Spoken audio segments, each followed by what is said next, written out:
ഒരു മിക്സിയുടെ ജാറിലോട്ട് മല്ലി, കുരുമുളക്, ഗ്രാമ്പു, ഏലക്ക, ജീരകം ഇവയെല്ലാം ഒന്നിച്ച് ചേർത്തിട്ട് നന്നായിട്ട് പൊടിച്ച് ചിക്കനിലോട്ട് ചേർക്കുക. ഇനി ചിക്കനിലേക്ക് ഒരു ടേബിൾ സ്പൂൺ ഒലിവ് ഓയിലും ആവശ്യത്തിന് ഉപ്പും ചേർത്ത് നന്നായി മിക്സ് ചെയ്ത ശേഷം പ്രഷർ കുക്ക് ചെയ്യുക. അടുത്ത അരി വേവിക്കാൻ വേണ്ടിയിട്ട് ബസ്മതി റൈസ് നന്നായിട്ട് കഴുകിയെടുക്കുന്നു. ഇനി ഒരു പാൻ ചൂടാക്കി ഓയിലൊഴിച്ച് മല്ലി, കുരുമുളക്, ഏലക്ക, ഗ്രാമ്പു, കറുവപ്പട്ട, ഉണക്ക നാരങ്ങ, ജാതിപത്രി, പൊടിയായി അരിഞ്ഞ സവാള ഇവയെല്ലാം ചേർത്ത് നന്നായിട്ട് വഴറ്റുന്നു. നമ്മൾ കഴുകിയെടുത്ത് വെച്ച അരിയും അതിനൊപ്പം തന്നെ അരി വേവാനുള്ള വെള്ളവും ചേർക്കുന്നു, ഒപ്പം ഉപ്പും ചേർക്കുന്നു.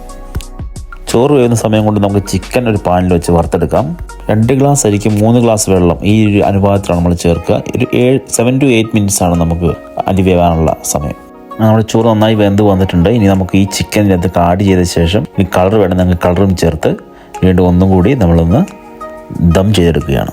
വളരെ പെട്ടെന്ന് ഉണ്ടാക്കുക നമ്മുടെ ചിക്കൻ മന്തി റെഡി.